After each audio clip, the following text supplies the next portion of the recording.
ಶತಮಾನದ ಸಂತ ಜ್ಞಾನಯೋಗಿ ಶ್ರೀ ಸಿದ್ದೇಶ್ವರ ಸ್ವಾಮೀಜಿಯವರ ಕೃಪೆಯಿಂದ ಹಾಗೂ ಕೃಷಿ ಪದವೀಧರರಿಂದ ಪ್ರಾರಂಭವಾದ ನಂದಿ ಕೂಗು ಅಭಿಯಾನದ ಅಡಿಯಲ್ಲಿ ರೈತರ ಬಸವತತ್ವದ ಪುನರುತ್ಥಾನಕ್ಕೆ ಪೂರಕ ಯೋಜನೆ ಹಾಗೂ ಕಾನೂನು ಜಾರಿಗಾಗಿ ಹಕ್ಕೊತ್ತಾಯ ಮಾಡುವುದಕ್ಕಾಗಿ 108 ಗ್ರಾಮಗಳ ಜೋಡೆತ್ತಿನ ರೈತರ ಐತಿಹಾಸಿಕ ಸಮಾವೇಶವು ಫೆಬ್ರವರಿ 13, 2026 ಬೆಳಗ್ಗೆ 10 ಗಂಟೆಗೆ ವಿಜಯಪುರ ಜಿಲ್ಲೆಯ ಇಂಡಿ ತಾಲೂಕಿನ ಸಾಲೋಟ್ಗಿ ಗ್ರಾಮದಲ್ಲಿ ಜರುಗಲಿದೆ.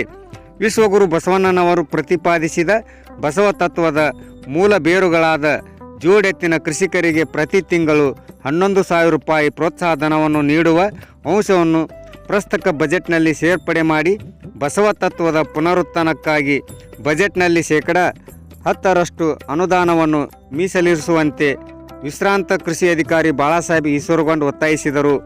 ನಂದಿ ಸಂತತಿ ನಾಶವಾಗಿ ತಿನ್ನುವ ಅನ್ನ ವಿಷವಾಗುವ ಮುಂಚೆ ನಾವೆಲ್ಲರೂ ಒಗ್ಗೂಡಿ ಪರಿಹಾರ ಕಂಡುಕೊಳ್ಳುವ ಅವಶ್ಯಕತೆ ಇದೆ.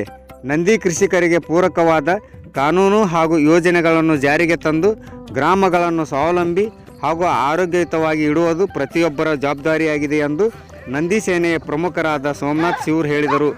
ಈ ಸಮಾವೇಶಕ್ಕೆ ಹಲವಾರು ಪೂಜ್ಯರು ಸಾನ್ನಿಧ್ಯ ವಹಿಸುವರು. ಗಣ್ಯರು, ಚಿಂತಕರು ಉಪಸ್ಥಿತರಿರುವರು. ವರದಿ ಸಮಯ ಟಿಕೆ ನ್ಯೂಸ್, ವಿಜಯಪುರ. ನಾಳೆ 13ನೇ ತಾರೀಕು ಶುಕ್ರವಾರ ದಿವಸ ಇಂಡಿ ತಾಲೂಕು ಸಾಲೋಟ್ಗಿ ಗ್ರಾಮದಲ್ಲಿ 108 ಗ್ರಾಮಗಳ ಜೋಡೆತ್ತಿನ ಕೃಷಿಕರ ಸಮಾವೇಶವಿರುತ್ತದೆ. ಆದ್ದರಿಂದ ನಮ್ಮ ಬಸವನ ಬಾಗೇವಾಡಿ ತಾಲೂಕಿನ ಎಲ್ಲ ರೈತಾಪಿ ವರ್ಗದವರು ಆ ಕಾರ್ಯಕ್ರಮದಲ್ಲಿ ಬಂದು ಭಾಗವಹಿಸಬೇಕು. ಈ ಕಾರ್ಯಕ್ರಮದ ಮುಖ್ಯ ಉದ್ದೇಶ ಏನೆಂದರೆ ಮನೆಯಲ್ಲಿ ನಂದಿಗಳ ಸಂತತಿ ಉಳಿಯಬೇಕು, ಗೋವುಗಳ ರಕ್ಷಣೆ ಆಗಬೇಕು. ಈ ಒಂದು ವಿಷಯವನ್ನು ಕುರಿತಿಸಿದ ಚಿಂತನ ಮಂಥನ ಸಭೆಯು ಸಾಲೋಟ್ಗಿ ಗ್ರಾಮದಲ್ಲಿ ನಡೆಯುತ್ತದೆ. ಈ ಒಂದು ಕಾರ್ಯಕ್ರಮವನ್ನು ಸಾಲೋಟ್ಗಿ ಗ್ರಾಮದ ಎಲ್ಲ ರೈತರು ಸೇರಿಕೊಂಡು ರೈತ ಸಮಾವೇಶವನ್ನು ಹಮ್ಮಿಕೊಂಡಿದ್ದಾರೆ. ಆದ್ದರಿಂದ ನಮ್ಮ ಬಸವನ ಬಾಗೇವಾಡಿ ತಾಲೂಕಿನ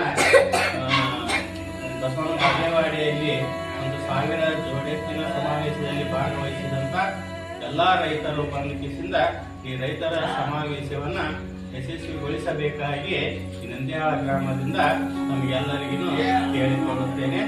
ಅಭಿನಂದನೆಗಳು.